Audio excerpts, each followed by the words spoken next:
Bonjour à tous et bienvenue dans cette nouvelle vidéo de la chaîne Apps and Productivité by Action Agile. Aujourd'hui, nous allons voir comment vous allez pouvoir synchroniser un fichier Excel ou un fichier Google Sheets avec Notion et le tout grâce à Make.com. Par synchroniser, j'entends comment vous allez pouvoir importer des données à l'intérieur de votre Notion, ce que nous avions déjà vu dans une vidéo il y a 2 semaines. Aujourd'hui, ce que nous allons faire, c'est que nous allons utiliser un module qui s'appelle le routeur, grâce auquel nous allons pouvoir non seulement importer les nouvelles lignes, mais nous allons pouvoir également modifier les lignes qui sont déjà présentes dans Notion à partir des données qui sont dans Google Sheets, de telle sorte que vous n'avez plus qu'à modifier ou à insérer de nouvelles lignes dans votre fichier Excel pour que le tout soit mis à jour directement dans Notion. Mais on va regarder ça tout de suite en pratique.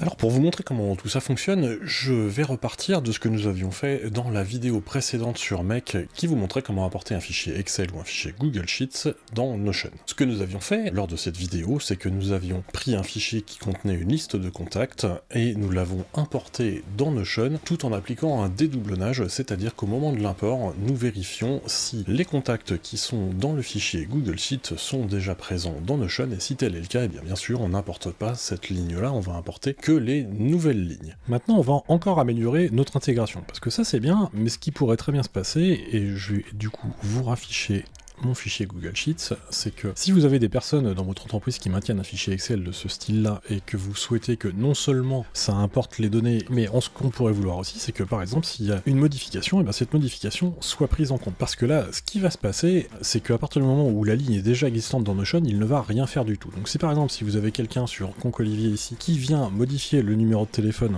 comme ceci, et bien ça va pas être pris en compte dans Make.com, parce que comme il va trouver la ligne dans Notion, il fera aucune modification, c'est ce qu'on lui a demandé ici, et donc ça pour le coup c'est pas bon. Donc rappelez-vous, j'ai changé le numéro de téléphone de Concolivier à 06 qui était 06 01 02 03 04, là je l'ai mis à 09 08 07 06. Je vais rafficher ma page Notion, et donc pour Concolivier on voit qu'on est toujours à 1 2 3 4, donc là on a fait la modification, donc si je relance mon exécution une nouvelle fois, comme je vous l'ai dit, on n'aura aucune modification et c'est normal. Mais ça on pourrait tout à fait l'améliorer, et on pourrait lui dire que si jamais la ligne elle est trouvée, et bien il va mettre à jour la ligne dans Notion. Alors comment on pourrait faire ça? Et bien on va rajouter une nouvelle étape, et cette étape on va la rajouter ici entre les deux. Donc vous allez cliquer avec le bouton droit sur le lien qui est ici, et vous allez faire Add a Router. Alors, en faisant ça, il m'a rajouté un truc vert ici, et ça c'est pour lui dire que je veux qu'il ait des comportements différents en fonction du résultat de l'étape qui est là. Et je vais vous montrer ce qu'on va faire. Donc j'ai une première étape, qui est avec mon filtre ici, d'ailleurs ce filtre-là, du coup je vais devoir le supprimer. Je vais avoir une première étape qui est ici, qu'on va reparamétrer, donc ça c'est pour les lignes qui sont nouvelles, donc on va refaire comme tout à l'heure, on va lui dire que si le nombre total de résultats est égal avec un opérateur numérique à 1, donc ça, ce sont les nouvelles lignes, effectivement à ce moment-là tu me crées un enregistrement. Mais on peut lui dire aussi, on clique ici sur le rond vert, donc là vous voyez, il va me faire une nouvelle branche, et donc cette branche-là, ça va être une branche où l'enregistrement est égal à 1, donc là je vais lui dire où le total number of bundles avec un opérateur numérique est égal à 1. Donc si c'est existant, il va passer dans la branche du bas, et donc je vais cliquer ici sur l'icône grise, je vais lui dire que je veux faire quelque chose dans Notion, et que je veux non plus créer un enregistrement, mais je veux modifier un enregistrement. Donc là c'est le même fonctionnement que ce qu'on a vu tout à l'heure, on va lui donner le nom de la base de données que l'on veut aller modifier, et que donc il va aller rechercher, donc là il va me charger la liste des champs, il va venir me demander quel est l'enregistrement que je veux modifier. Ben, l'enregistrement que je veux modifier, c'est celui qui a été trouvé à l'étape précédente, donc je vais cliquer ici dans la zone blanche, là je vois que je suis sur l'étape Search Objects, et d'ailleurs si j'agrandis ma fenêtre Make, comme ceci, en cliquant ici, vous voyez sur les champs, il fait clignoter sur la partie gauche de l'écran l'étape qui est concernée et qui contient ces informations, donc c'est celle qui est en train de pulser, et donc là je veux son ID, et son ID c'est celui qui est ici, qui s'appelle Page ID, donc je vais prendre le Page ID, et je vais pas vouloir modifier le nom complet, parce qu'il n'y a absolument aucune raison que ça change. A priori il y a deux choses qui peuvent changer, c'est l'adresse email, donc je vais aller chercher l'adresse email qui est renseignée dans le fichier Google Sheets, qui se retrouve donc tout en bas, donc on a ici le mail, et donc ce qu'on a modifié nous, qui est le numéro de téléphone, qui se trouve ici, et donc là je clique toujours pareil dans la zone blanche, je vais tout en bas pour aller chercher mon résultat Google Sheets, je prends le téléphone qui est ici, je fais OK, et donc là normalement ce qu'il va se passer, c'est qu'il va aller modifier désormais tous les enregistrements qui sont trouvés, il va remettre les informations à jour. Alors avant de lancer mon exécution, j'ai nettoyé ma base de données, j'ai notamment enlevé tous les doublons qu'on avait créés, donc là je retrouve mes 3 personnes qui sont présentes dans mon fichier Excel. J'ai également fait une modification ici, enfin je dois faire une modification ici parce que j'ai fait une erreur, le total number of bundles doit être égal à 0 et non pas 1 pour les nouvelles lignes. Et je vais lancer mon exécution. Et donc là, on voit que ce qui se passe, il a fini son exécution dans Google Sheets, il a trouvé ici 3 enregistrements dans Notion, c'est qui a créé 3 updates ici, et on voit que le numéro de téléphone a effectivement été modifié. Alors vous voyez, ça permet de faire des imports à partir de fichiers Excel ou de fichiers Google Sheets qui sont bien plus performants que ce que l'on peut faire nativement dans Notion. Je précise une chose, c'est que là, dans notre exécution, si vous avez un fichier de 700 lignes par exemple, ce qu'il va faire, c'est qu'il va faire 700 exécution parce qu'à chaque fois il va passer sur les 700 lignes et il va soit créer un nouvel enregistrement, soit le mettre à jour, ce qui fait que vous aurez ici 700 exécutions de cette étape, 700 de celle-ci ou de celle-là, ce qui veut dire que sur un fichier de 700 lignes, à chaque fois que vous allez lancer l'automatisation, eh bien il va exécuter 1400 opérations et que le nombre d'opérations influe sur votre facturation dans Make. Si cette vidéo vous plaît, je vous invite à cliquer sur le pouce bleu juste en dessous, à vous abonner à la chaîne sans oublier de cliquer sur la cloche pour ne pas rater les prochains contenus.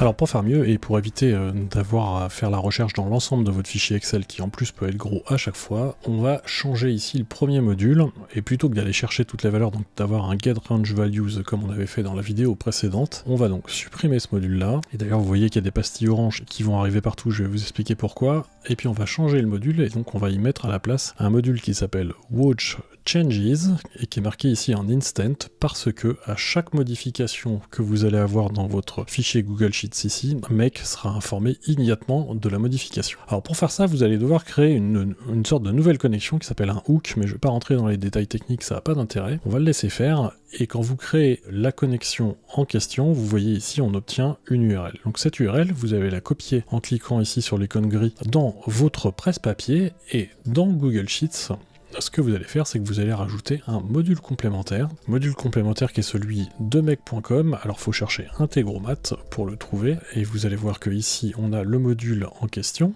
Donc je vais le prendre et je vais lui dire tu me fais une installation individuelle, c'est-à-dire uniquement sur mon poste. Je vais lui autoriser l'accès aux différents fichiers. Ok, le module complémentaire a été installé. Et ensuite, dans l'extension Make qui se trouve ici, vous allez dans Settings, et dans la partie supérieure ici en haut, vous allez copier l'adresse qui vous a été donnée par Make tout à l'heure, et qui était donc dans mon presse-papier, et vous lui dites OK. Une fois que ça c'est fait, eh bien en réalité c'est configuré, donc là je peux lui dire OK. Par contre vous voyez j'ai toujours mes pastilles rouges, enfin qui étaient oranges et qui sont devenues rouges. Alors pourquoi? Eh bien c'est parce qu'on a modifié le premier module et que donc toutes les données qu'on voulait injecter dans les modules suivants n'existent plus étant donné que le module n'est plus là. Donc il va falloir refaire le paramétrage de ces différents modules, et donc on va commencer par le dédoublonnage. Vous allez voir qu'il y a un sujet sur le dédoublonnage. Donc là ce qu'on va faire, c'est que on a en noir ici, ça c'est les anciennes valeurs qui correspondaient à l'ancien module, donc là je vais lui dire tu dois prendre prénom et nom. Donc le prénom ça se trouve dans row values, ici c'est la colonne B, et ensuite le nom qui est la colonne A. Donc ça va me permettre de faire le dédoublonnage sur prénom et nom. Le problème qu'on va avoir à cet endroit-là, c'est que Google Sheets, à chaque fois qu'une modification va apparaître, il va envoyer une notification à Make. Et du coup, quand je vais rajouter une nouvelle ligne et que je vais créer une nouvelle personne, eh bien, ce qui va se passer, c'est que dès que j'aurai saisi le nom, il va envoyer la modification à Make. Et Make va exécuter le workflow. Sauf que comme j'ai pas le prénom, du coup, je pourrais pas faire le dédoublonnage. Alors pour ça, il y a une petite modification à rajouter qui serait de rajouter ici un filtre. Toujours la même chose, vous cliquez sur Setup et Filter et vous allez lui dire que pour que la suite du workflow s'exécute, il faut que la colonne A existe et que la colonne B existe également. Comme ça, ce qui va se passer, c'est que le workflow s'exécutera uniquement lorsque j'aurai un nom et un prénom qui auront été saisis dans Google Sheets, mais on va voir ça lors de l'exécution. Et puis ensuite, vous allez devoir faire les mêmes modifications sur les autres modules que ce qu'on vient de faire, c'est-à-dire remplacer les anciennes valeurs par celles qui sont issues de mon nouveau module ici. Alors j'ai fini de reparamétrer tous mes modules, donc maintenant on va lancer l'exécution et puis on va voir ce qui se passe. Donc quand je clique ici sur Run Once, contrairement à tout à l'heure, vous voyez, il ne lance pas l'exécution immédiatement. Là, en réalité, il se met en attente, et d'ailleurs, vous noterez que c'est écrit dans le log ici, il se met en Waiting for Data. Donc je vais commencer à rajouter une personne, qu'on va appeler Tournier Christophe, mais vous voyez, dès que j'ai écrit Tournier, l'exécution se lance, et quand on regarde dans les données qui sont arrivées, je reçois effectivement une modification sur la cellule A5 qui s'appelle Tournier, mais il n'est pas passé à la suite, et il n'est pas passé à la suite parce que j'ai bien le nom, mais j'ai pas le prénom. Alors vous noterez aussi que l'exécution s'est terminée, donc si on veut qu'elle continue à exécuter, je vais recliquer ici pour la relancer, puis maintenant on va l'appeler Christophe. Donc là, il va recevoir la modification de manière instantanée, ce qui est le cas. Et donc là, on voit que contrairement à tout à l'heure, l'ensemble du workflow s'est exécuté. Et si on regarde dans le filtre, on a bien le nom et le prénom. Et donc, il est passé sur un nouvel enregistrement. Donc je vais afficher mon Notion pour voir ce qui a été fait. Et on voit qu'effectivement, la ligne Christophe Tournier a bien été créée. Donc maintenant, si je me remets ici, que je relance une exécution et que je rajoute un numéro de téléphone pour la personne en question, donc là, il va recevoir la modification, et il est passé en mise à jour, et si je retourne dans Notion, on voit qu'effectivement, le numéro de téléphone a été enregistré. Là, c'est un peu pénible, parce que je suis obligé d'appliquer sur Run Once à chaque fois, mais enfin, a priori, mon automatisation a l'air de fonctionner, donc maintenant, ce qu'on va faire, c'est qu'on va la mettre en exécution, c'est-à-dire que maintenant, elle va tourner effectivement tout le temps, et on va se mettre Notion à côté de notre Google Sheet et on va venir faire des modifications. Donc je vais par exemple rajouter une adresse mail pour Christophe Tournier et là on voit que l'adresse mail est arrivée. Si je rajoute une autre personne, on va appeler Dumortier Christelle, sur laquelle je vais rajouter encore un numéro de téléphone. Alors vous voyez que Christelle vient de se créer. Je rajoute une adresse mail et vous voyez le numéro de téléphone vient de se créer.